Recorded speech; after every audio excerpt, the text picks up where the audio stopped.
Alright, my friends, we're back. Inverted Boys playing more Lego Star Wars. I was gonna play Hogwarts Legacy, but then Steam was like, oh, we need to update it, and I was sitting there and I was like, oh, okay, we'll get a quick update going, and then 20 minutes later it moved 10%. So we're playing Lego Star Wars instead, while Hogwarts Legacy takes for flippin' ever to do everything always.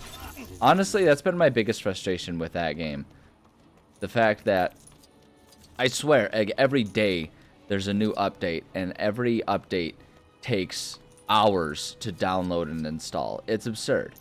It makes no sense to me, and it's making me feel like I'm less and less likely to bother being a completionist about it, strictly because I don't have the patience to load up the game that many times.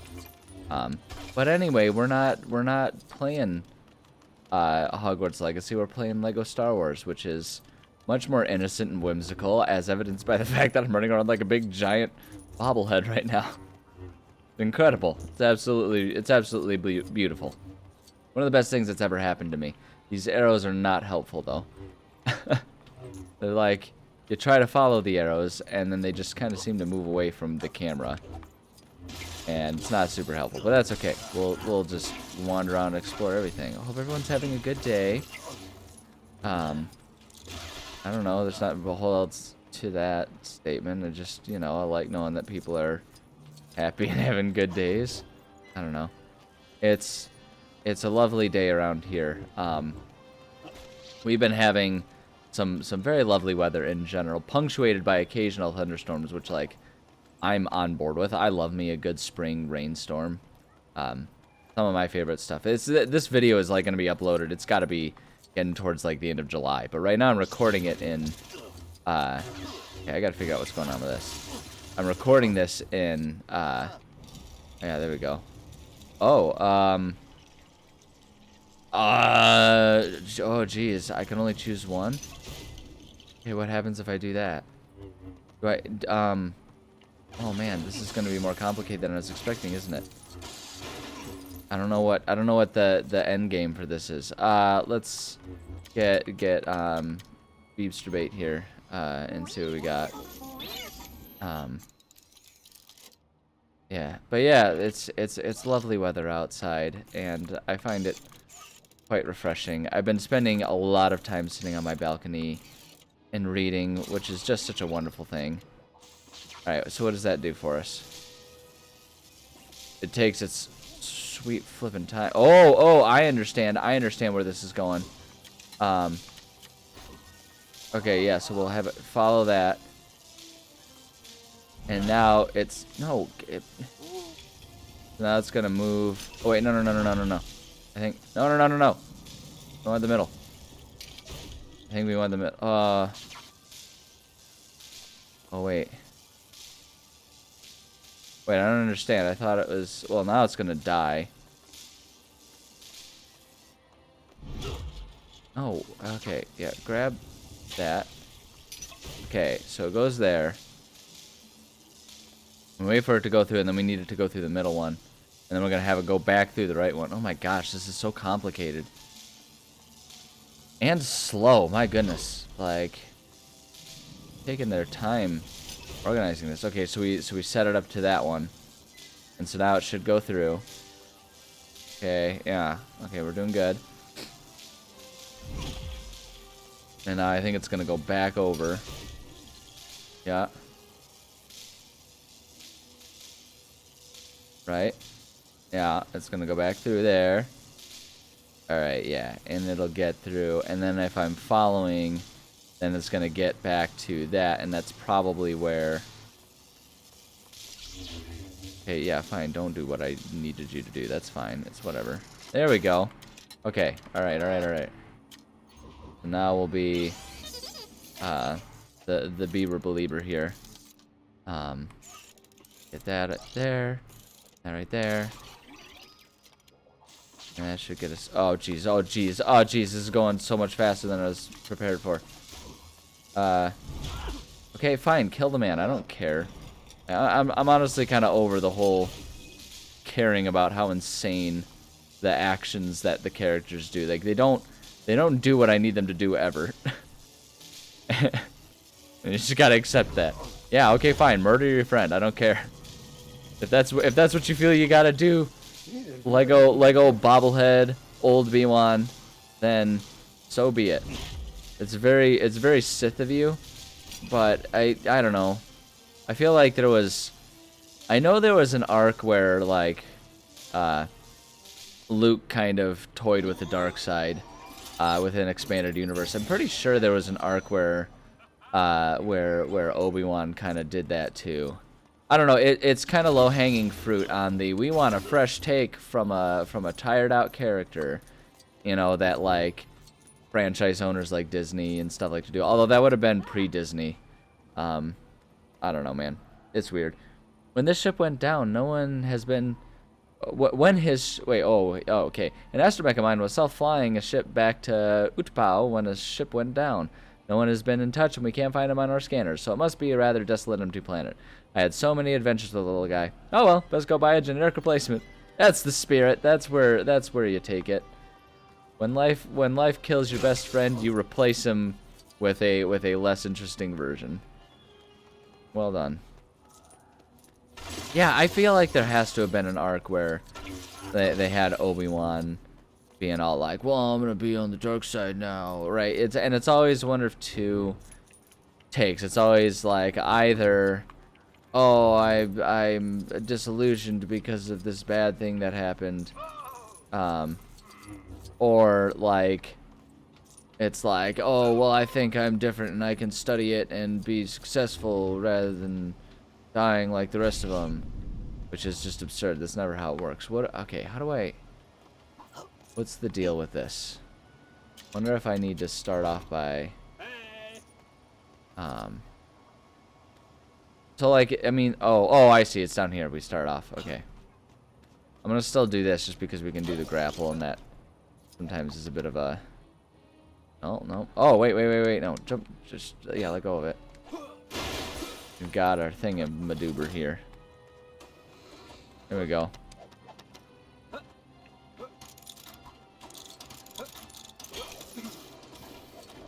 So is it... Okay, good. I was gonna say, I was like, does this just do the whole... And there we go. That got what we needed there. But now there's gotta be something else that we can have access to if we keep following that trend. I think that'll... It's gotta lead to something, right? Gotta lead to something. We'll figure it out. Whoops. Ba-da. No, I need you to move quickly there, Wedgie. Wedgie boy. Alright, there we go. Yeah, see, there's continued thing there. Alright, let's just, like, force the grapple there.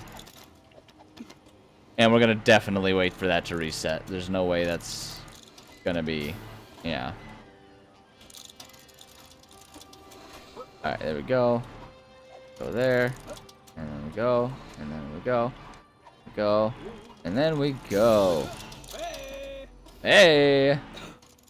Alright. Look at Han. He's kind of like, oh, hey, you looking good there, Wedge. How about that?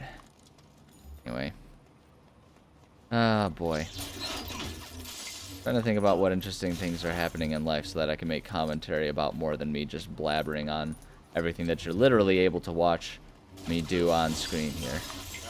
I don't know, life is chill at the moment, which is such a wonderful change for me. I feel like my life just gets so busy these days. Just constantly new things going on, which is like I suppose, Eileen, that's better than the alternative of like going through the same monotonous thing and being bored all the time. You see all those stormtroopers guarding that store. What could they possibly be protecting? New helmets? Ooh, maybe in a range of seasonal colors. Oh, that would be fun. Rainbow stormtroopers. The fabulous stormtroopers.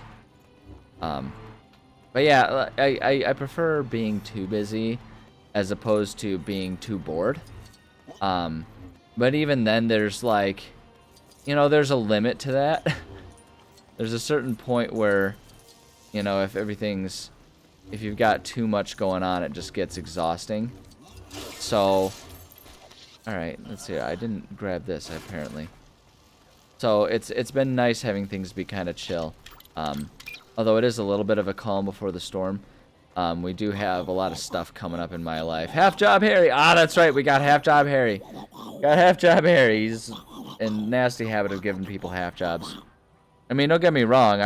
I'd prefer a half job to a no job, but you know. Then again, sometimes I'm really in the mood for a no job. Know what I mean? Anyway, Half Job Harry was left a circuit box open and incomplete. Suppose it could be worse. Quarter Job Quinn could have done it. If you find the right plugs for it, stick them in, will ya? Oh, well, you know what? If I'm dealing with Half Job Harry, I'll stick it in any day of the week. You don't gotta twist my arm about that one. Tell you what. It's classic. Wait, hold on. Can Han not? Oh, it's right, because he's a scoundrel. He's not. Scoundrels don't have the grapple ability. They have other abilities. So yeah. But yeah, we'll complete what Half Job Harry started here. There we go. God, am I allowed to say that? Like, am I gonna get? It doesn't matter. What would they do? They'd demonetize me, and I'm kind of like, well, I don't really give a rip about that because I ain't earning money for this anyway. I'm just this is all on my free time. This is just me goofing around. Can I take these out now that we've? Oh, okay. So I gotta find. I remember that actually now. I remember there being. Yeah. So we got this one here. We gotta put one in there. I remember only finding the one. And then I was like, yeah, forget it, I'll do it later. And then I never ended up doing it. Now it's later. Now it's later, and we're going to end up doing it. Is what the situation is. But yeah, no, I don't need to, like, who am I kidding? Even for the sake of a joke, it's like, who am I kidding? I'm not earning any monetary. I'm not earning any monetized of the Asians here. So it's like, oh, what does it matter? Is that up in there? I forget. Was that just a place where they had like one of those bricks, or was there a I feel like that one had, wait for it, wait for it, wait for it, wait for it. Oh, he loses his big giant head when they do this. They didn't program the ability for the giant head to exist while you're just spinning around doing acrobatics that are probably banned in the Olympics since the 80s, because you know they took away a lot of the cool stuff because people were getting a little too wacky with it. With like all of those Olympic sports, taking away the backflips and ice skating and the just like absolutely hucking yourself at the other bar so that you forcibly fold it in half. You ever seen those videos? It's insane some of the stuff that they used to do before they like made rules against it. And it's like, I love it's such a it is such a typical thing for the rule makers to have to make a rule to protect the athletes from themselves, because the athletes would absolutely, like, you could be like, you could have, you know, a technique or a skill or a sport that it's like, no, we know for a fact that if you play this sport and you do it successfully, you will die by the age of 35. And there'd be a bunch of 22-year-olds that would be like, I'm going out in a blaze of glory. And they would try to do it better. Like, they would turn it into a competition to see who could take more of their life off faster. Like, that's what they would do, because some people just have such a competitive spirit. There's 100% what would happen. So but yeah, they had to outlaw it, and it's phenomenal. Like, it's like watching it is absolutely incredible. Like, you see it, and there's no doubt about it that the people pulling that off are insanely talented. Just absolutely out of this world talented. How do we get up there? There's got to be a way to get up on that ledge and then just walk over there. Right? Like, what if I just jump on there and then we can just walk around, I think. See if that gets us there. Yep, that'll absolutely get us there. But yeah, and so it's wild to watch, like, Olympics up until the 80s, when they started being like, maybe we should let people almost kill themselves on live broadcasted international television. Maybe that would be a bad thing. And so, you know, that's how we ended up in a situation where we have all these rules stopping people from doing these things that were like visually striking, but they had to have been so dangerous. Had to have been so stinking dangerous. Just absolutely out of this world dangerous. I should start going into all of these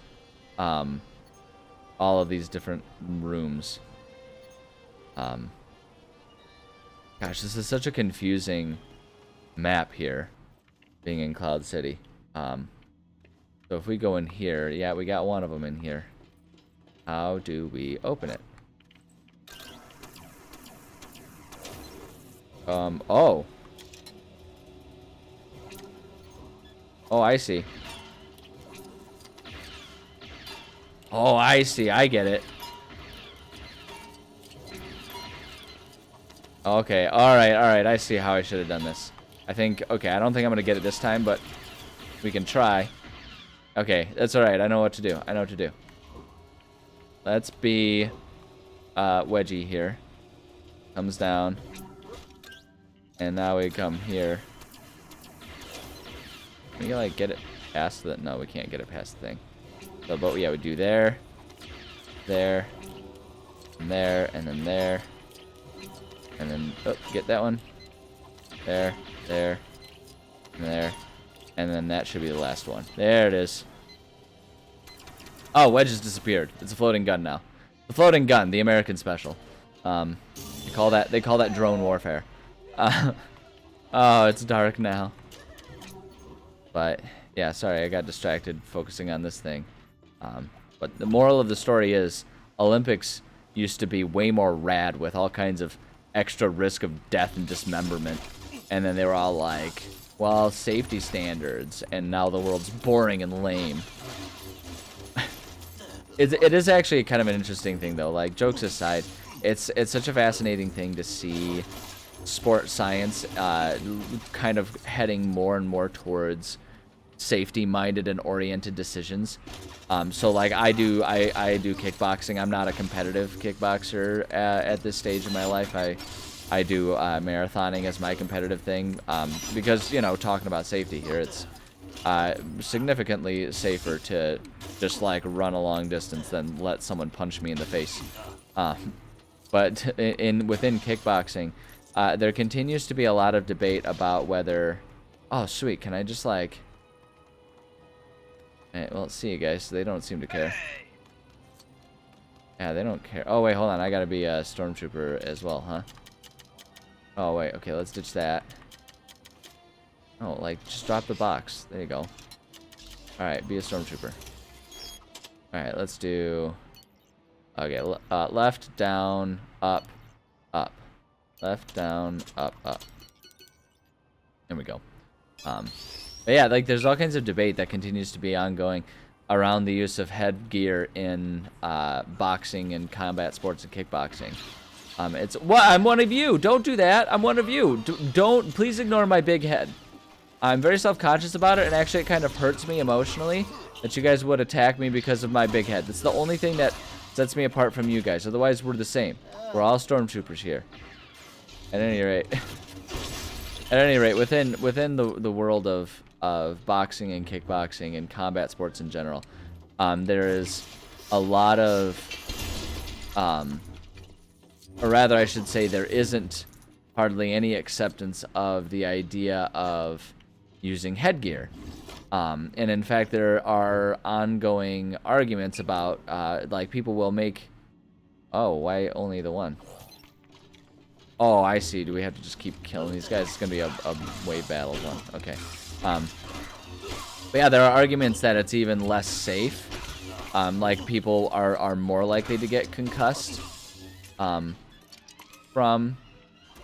wearing it. And there's a certain logic that tracks when people say it. Like, I'll try and explain it properly. I'm for the record, I'm going to say I disagree with this argument. I think there is some logic and there are concerns, but I don't think it increases risk of concussion to wear headgear while fighting, while boxing, while kickboxing, all that kind of stuff.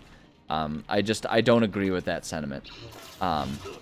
And when I do research, the reason I don't agree with it is upon doing research, the overall consensus from research, when you look at it, is that it is more safe to wear headgear than it is more dangerous. Like it's safer to do it or rather, like, I don't know, maybe another way to say it is, if it changes your risk of headgear or of concussion, it reduces the risk. It does not increase the risk of concussion. But the logic that people hold is that because it gives a false sense of confidence, people will allow themselves to get hit more and defend themselves worse, which results in more concussions. But the data doesn't agree with it. When you actually look at all of the concussion science that has been done when it comes to headgear, that is relevant to fighting and kickboxing and martial arts in general, the overall consensus is leaning towards it does help. The sort of what you can concede there, though, or like what I'll concede, is that the impact is not as dramatic as maybe other scenarios. But it's like, the way I look at it is saying that wearing headgear isn't helpful because you can still get concussed would be like saying we shouldn't have football helmets because you can still get a concussion while playing football. It's like, we know that you can still get these injuries. We know that it can still happen, but that doesn't take away from the benefit of these things. And we don't want to throw out the baby with the bathwater. You know, we still want to be doing as much as we can to reduce these things. Because, yeah, like, the logic is, like I say, the logic with when it comes to fighting is that people, like, you know, they still get concussions, or maybe it's even worse concussions. Like, there's one study that everyone follows. It's one study that shows that people, it was like a Golden Gloves event, or maybe it was an ABA event. I forget exactly what the event was, but what it found is that people wearing headgear had, when entering competition, came out with worse concussions than those who were not wearing headgear. But the reason for that isn't because the headgear made it worse. It's because, like, people were less, or at least this is my interpretation. I guess I should say this. This wasn't explicitly stated, but this is my interpretation when you look at all of the evidence and look at that study. It's because the concussions weren't as bad, which is to say they weren't getting knocked out cold. They were receiving concussions but could still be standing and recover within their 8 count and keep fighting, or I think it's a 10 count in boxing, maybe. I forget. There's so many rule sets. But because of that, they could recover, and so they were just getting more compound concussions as opposed to receiving the one and then being done with it. And that's not an indictment on headgear. That's an indictment on referee and safety standards, is my interpretation of it. But I could have sworn I heard voices coming from my apartment, but I live alone. Oh dear, my doctor was right. I should go to Contonica for some R&R. Sure, bud. That's the solution. Not you know, proper treatment or anything. Just gonna go and sit with the voices in, you know, in a relaxing island. But yeah, at any rate, the whole reason I bring it all up, is because it's an interesting thing that whenever there's changes being made within sporting rule sets, there's always pushback for a while until we have the luxury of time, like with those gymnastics, like, you know, 40, 50 years later, we can look at it and be like, oh yeah, no, it was a really good idea that we didn't allow, you know, people to just absolutely huck themselves at a bar and fold themselves in half and bounce back off of it because they're generating so much force as they're spinning and flipping around. Like, this is better. It's better that we're not letting them do that. It's much safer. It's much better. But okay, what does this guy have? Funny story, really. I've only gone and crashed my brand new solid gold ship up on this platform, haven't I? Turns out gold is rather heavy. Sadly, I left the keys to my other not gold but still very expensive ship up there as well. But I just can't bring myself to climb all the way back up. Okay, so you're one of them, like, rich folks that's got more money than sense. Get it? It's funny because sense can be like pennies. Yeah. It's classic. Classic joke. Classic joke. You have to find it funny. But yeah, no, it's interesting how there's always pushback when you see these types of changes happening in sports and all that. You see that thing? I've been trying to get it for days, but no luck. Just a matter of time before someone claims it as their own. Okay. But yeah, I don't know. There's a lot of fascinating things about that. One of the current ones, and this one's an interesting one because it both is and isn't about safety. But one that I'm kind of interested in. So I am a fan of hockey, more of a casual fan, not super hardcore.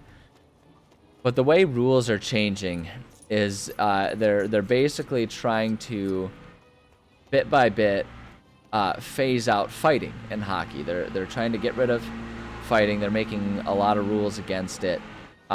Punishments for engaging in it are more severe than they used to be. So we're seeing that change.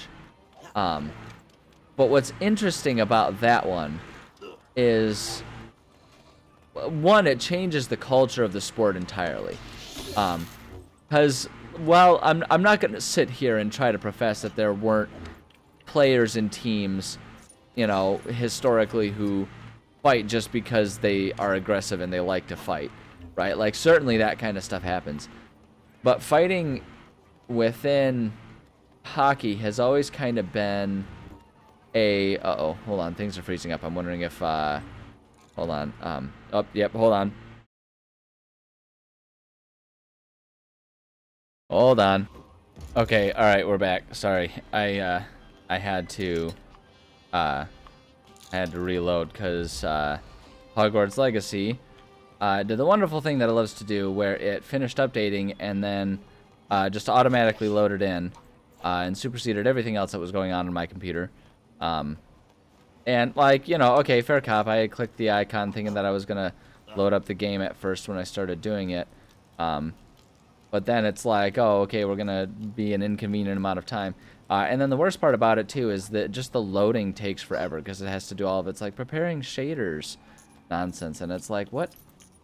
How terrible are we at optimizing games here these days? Like, it's...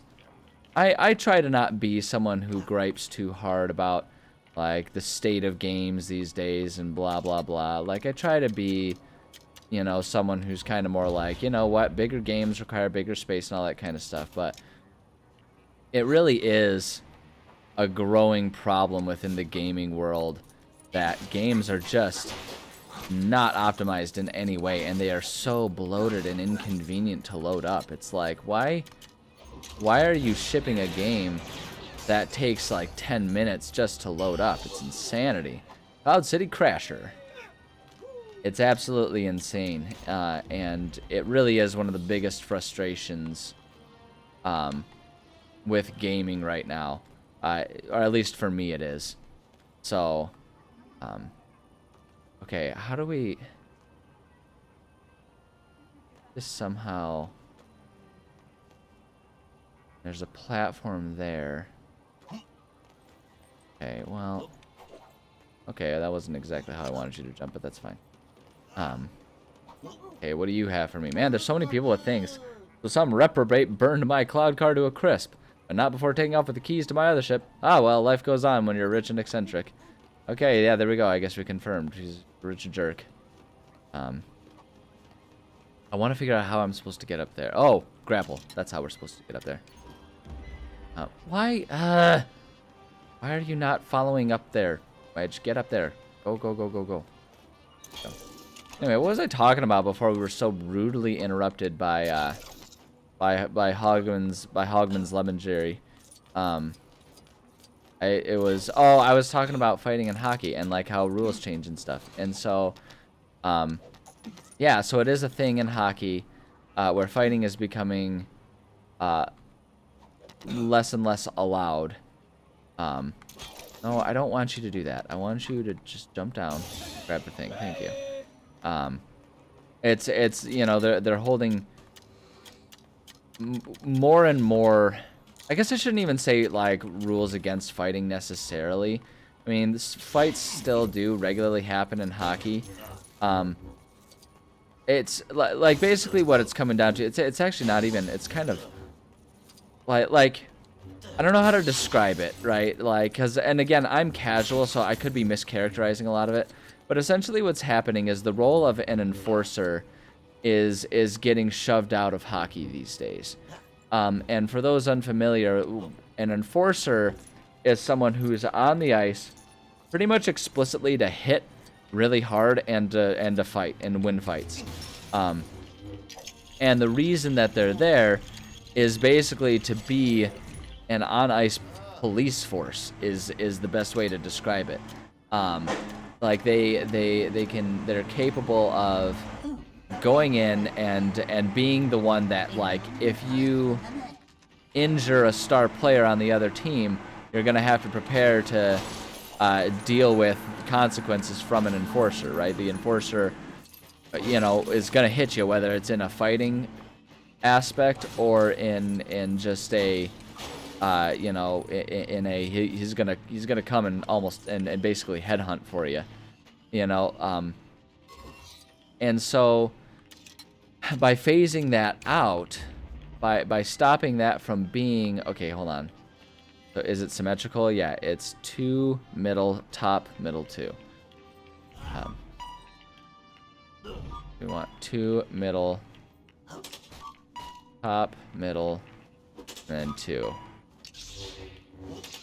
But yeah, by phasing it out, what's interesting, like the idea is to make it more palatable and less violent and aggressive, so that way it's like there's less injury. It's easier for it to be popular on like network cable and stuff, which is like a ridiculous metric nowadays. Cable is so close to dead these days that they like it's strange to me that they're still catering to that as heavily as they are. It's like, I get it, there's a demographic there, but like they're just, all right, there we go. We got a thing in the residence closet. That's great. But yeah, so it's an interesting thing to sort of see that changing, because what happens is you end up with situations where it actually ends up being more dangerous for star players now, because without the presence of an enforcer to basically be there and protect that star player, like through intimidation, now you're seeing, big players, getting hit more. Like a good example is just, I read a statistic at one point that talked about the difference in concussions between someone like Yzerman back in his day versus someone like Crosby nowadays. And Crosby just has, like, he sustains way more damage. He's injured way more often. He's had far more concussive, like big concussive hits and everything. And a lot of that is sort of attributed to the fact that enforcers just aren't really around. So there's no reason for anyone to be afraid to just, absolutely smash the crap out of someone who's flying down the ice like Crosby, right? Because there's not going to be consequences, not in the same way that there used to be anyway. Like, it's like, oh yeah, I'll sacrifice, 2 minutes in the box to get him off the ice, but someone might be less willing to sacrifice their own teeth for it. And so it's this interesting thing where hockey's a unique sport where it kind of, like, the players govern themselves in an interesting way that doesn't really happen in a lot of other sports. But the changing of the rules has kind of taken that away. So it's really changing the nature of the sport. And so there's naturally a lot of discussion and sort of controversy around that.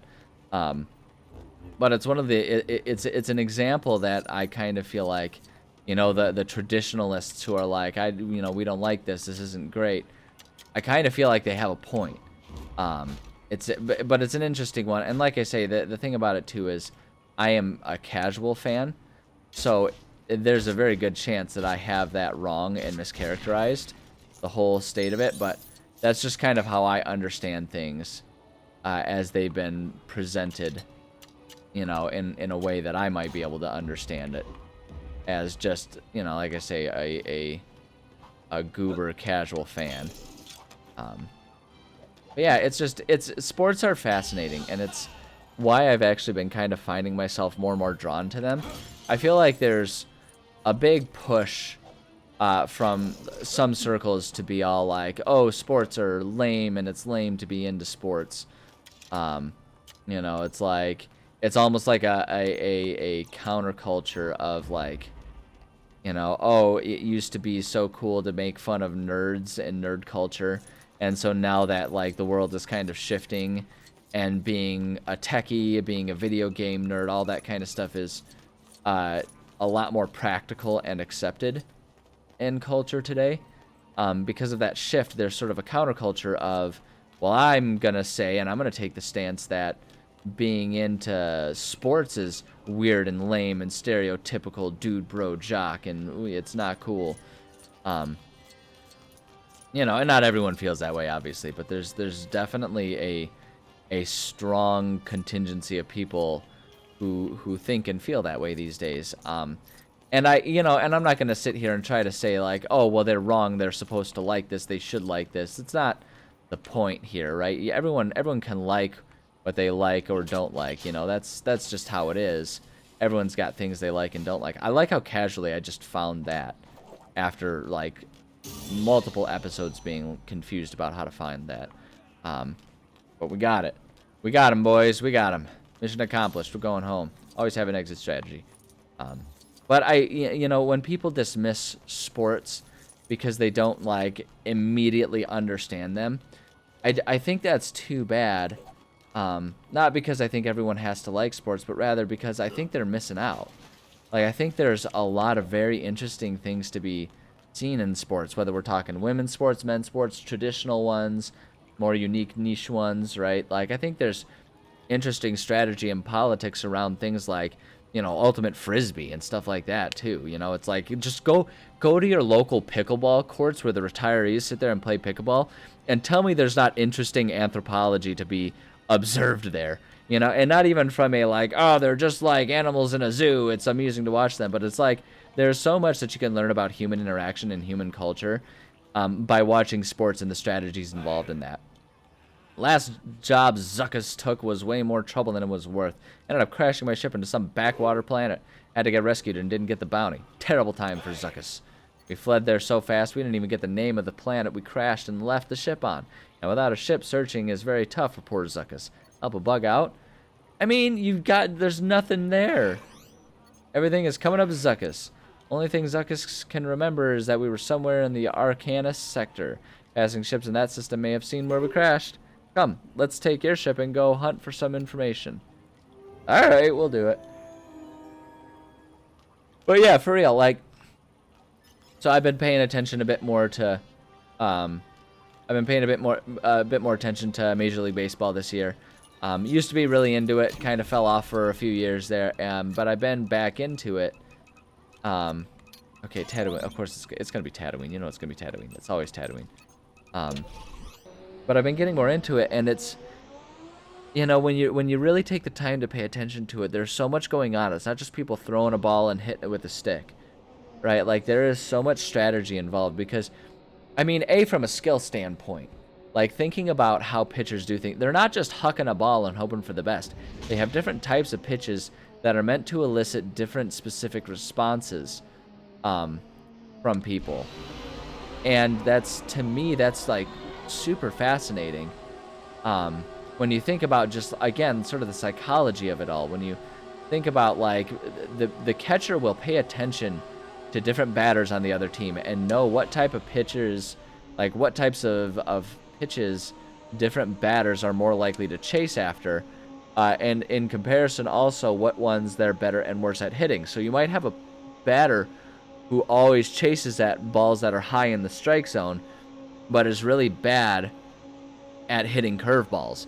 So that catcher will set up a situation and the pitcher will throw the right curveball to get them to chase a pitch that they're probably not going to hit, right? So there's interesting strategies going on there. But then there's also, like, even within baseball, there's like cultural parts of it where it's like, depending on the attitudes between the teams, a pitcher can send a message by throwing at the batter, right? And that can mean explicitly hitting the batter, or it can mean just throwing it close enough and warning them off, right?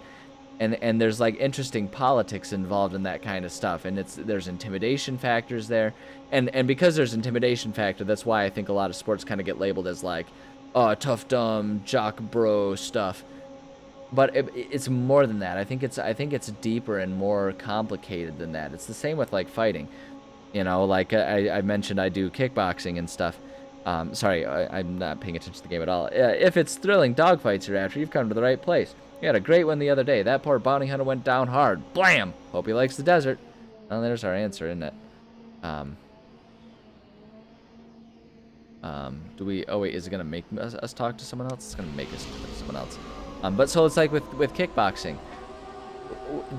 What you choose to throw at your opponent, right?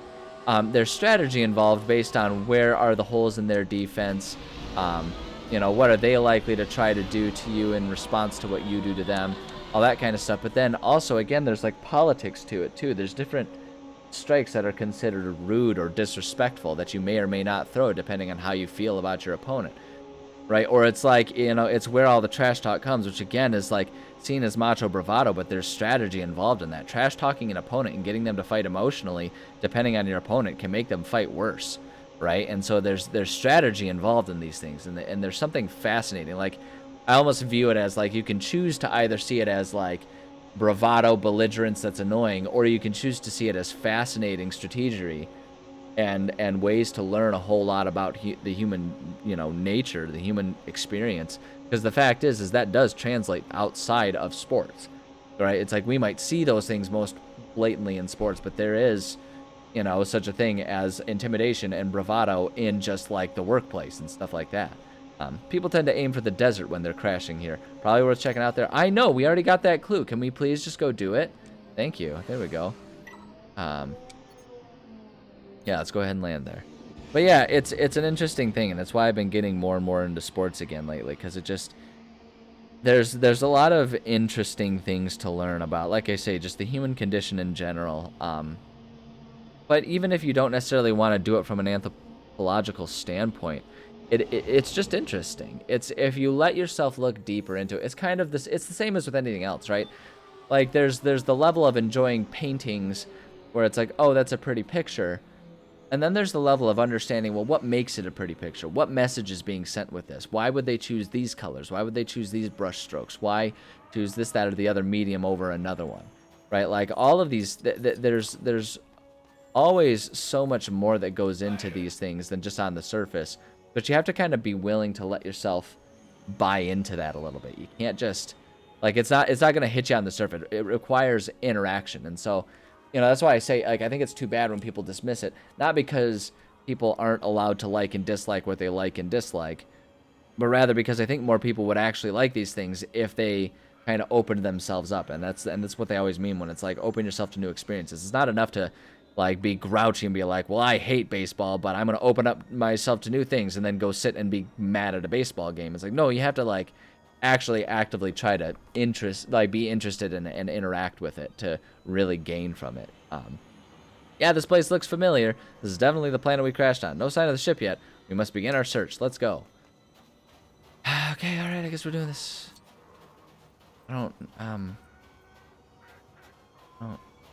Okay, yeah, there we go. So we're just following him now. Right.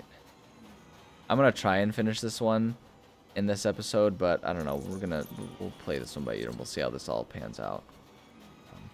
But yeah, moral of the story from what I've been kind of yammering on about here is, moral of the story is, like, I mean, we're talking about sports in general.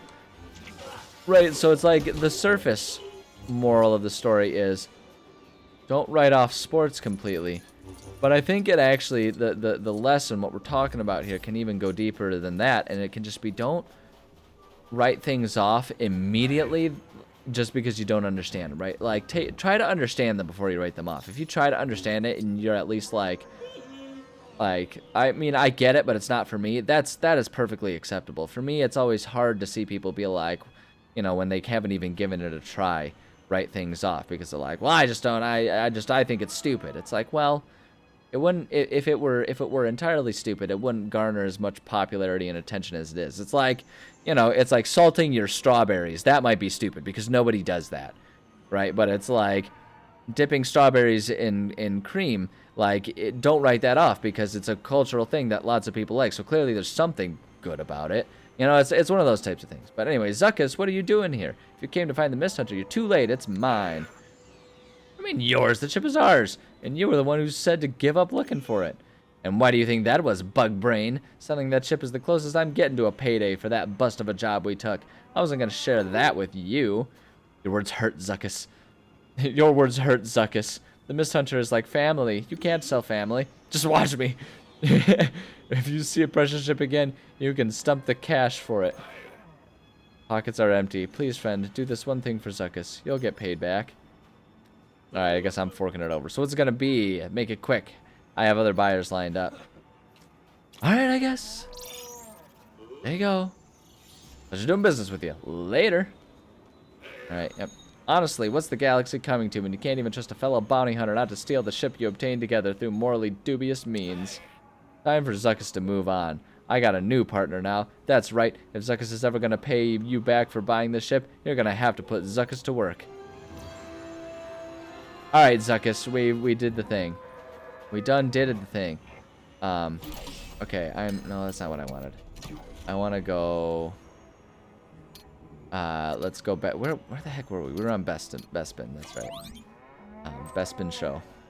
Oh, wow, we're actually making a lot of progress with Bespin. I didn't realize we were that far along with it. That's great, yeah, we'll go there. We'll probably finish it up on the next episode. But yeah, it will be the next episode because I'm looking at the time and I'm thinking now is probably the time to make sure we say thank you so much for joining.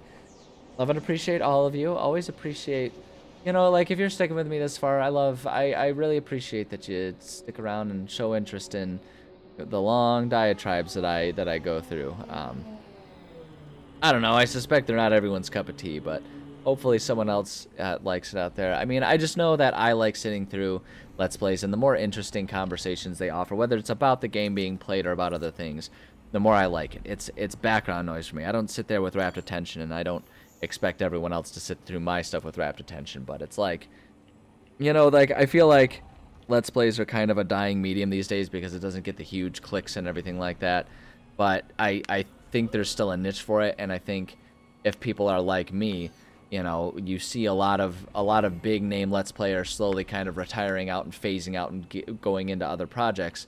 But if you like the Let's Plays, they're slowly disappearing, and that's a shame. So I'm just making the things that I like, and hopefully you like it as well. But yeah, advice, I kind of already said it, but I'm going to stick with it. You can take it literally and give sports a try if you're not really into it, right? Find one that you find kind of interesting and give it a shot, see if it captures your attention. But just in general, give honest efforts to liking things that you might not conventionally consider yourself liking. You might be surprised at what you find you end up enjoying. But yeah, we'll just leave it at that because I've already kind of, talked about it ad nauseum. So for now, I'll say thank you again. Love and appreciate you. And yeah, love you. Bye.